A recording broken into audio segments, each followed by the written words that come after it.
So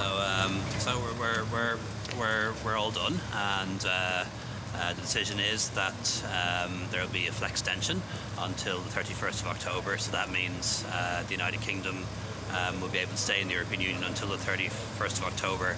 But if they ratify the withdrawal agreement before that, they can leave earlier. They will have to participate in the European elections, and if they do not, they will then leave without a deal on the 1st of June. We'll review progress at our regular European Council meeting in June, but that won't be decision making as such. It'll just be an ordinary progress review. So from Ireland's point of view, it means that we won't have a no-deal Brexit on Friday. If no deal happens at all, it won't happen until the end of October. But that creates a period of time really for the United Kingdom to essentially come to a cross-party agreement and ratify the agreement. So allows us, I think, as Ireland and as the European Union to focus on other matters for the next couple of months. Is that extension long enough in your view? I really hope so. The European Union is imperfect. We took several hours here to make a decision. There were different views. We had to bounce things around for 5-6 hours this evening, but we did make a decision. It's 3 years since the referendum now, and we really think it's time for the United Kingdom to make a decision. So we're giving them a very long period of time now to make a decision. Really 3 options for them. Is to revoke Article 50 and stay in the European Union, to accept the deal that's on the table, or to leave with no deal.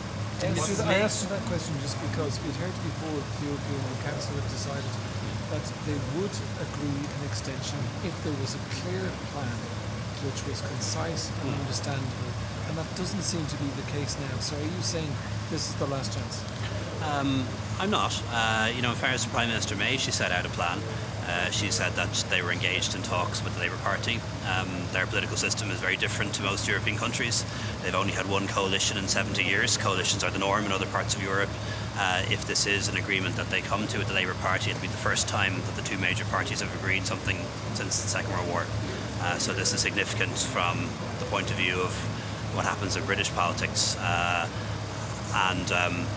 Really the plan that she set out was an attempt to agree something with the Labour Party. She was absolutely straight that there are no discussions on any changes to the withdrawal agreement. She says that the Conservative Party and the Labour Party both accept that the withdrawal agreement is not up for negotiation, but they would be seeking amendments to the political declaration on the future relationship in and around things like workers' rights, environmental standards, potential customs union or customs partnership, and that's what she would come back to us with.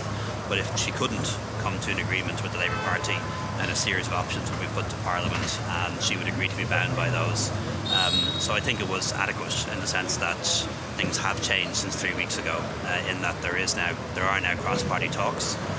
There is a sense that they might be successful, but if they're not successful, then there's a fallback option. So, from the point of view of everyone around the table today, that was adequate to prevent no deal on Friday, and we're giving them more time. The European Union is not a prison, nobody has to stay, but it's also a home, and we're not going to kick anyone out either. What's going to be done to make sure that Britain doesn't waste that time as it has before, and we don't just end up here in 6 months' time looking at no deal again? Well, ultimately this is up to them. Brexit was a decision made by the British people in a referendum. Parliament has voted to say that they won't leave without a deal. A deal is on the table. They can now accept it. Ultimately, this really is a decision for the British people to make. The European Union isn't going to be responsible for no deal, nor are we going to push the United Kingdom out of the European Union. This is a decision for them. Was the irony of it being on Halloween, the new Brexit date, deliberate? Not really, actually. Halloween is, as I learned this evening, Halloween is not a holiday widely celebrated across the European Union. Just ceist go má bhfuil tú sásta leis an socrú seo, agus bhfuil muoine go as Theresa May go méid sé ná an socrú seo chuirtrí den Barlam. Well, Tom sásta leis an socrú a nocht. Níl mé cínte go make shape possible for Theresa May to get this through, but we're giving them more time. Did you agree anything? Was some term forward that if the UK was allowed to stay and elect MEPs, that would be a disruptive influence within the EU going forward? Was there any talk about that, or how that could be limited? Yeah, that there is some genuine concern about what it would mean for the United Kingdom to stay in the European Union as a country that's leaving. When it comes to the Council of Ministers and the European Council, we got some very strong advice from the President of the European Commission, Jean-Claude Juncker, that when it comes to issues around the future, for example, cap reform, the next MFF, matters like that, it is actually possible for us to meet as 27 with the United Kingdom not present. The precedent is already there with the Eurogroup, that only countries in the Euro meet to discuss certain issues, so it will be possible for us to make long-term decisions without the UK being at the table, but they will still have an EU Commissioner, for example.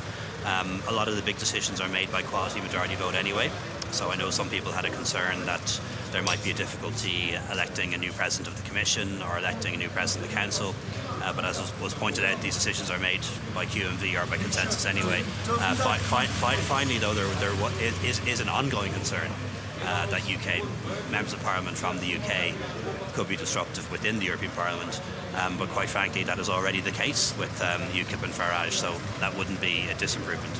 Making big decisions at council level with 27, doesn't that contradict the insistence that there must be European Parliament elections? Because the argument was the Parliament wouldn't be properly constituted. The reality is we have to follow the treaties, and the treaties say that if the United Kingdom is still a member of the European Union, well then it is a full member, and that means electing members of the European Parliament. It means being present at European Council meetings and Council of Ministers meetings. It means having an EU Commissioner, and the only way we could change those facts is by changing the treaties, and that would require a treaty change and ratification by 27 member parliaments. So we have to be the grown-ups in the room. We have to be practical about this and sensible. If the United Kingdom is still in the European Union, they will elect MEPs to the European Parliament. They will still have an EU Commissioner.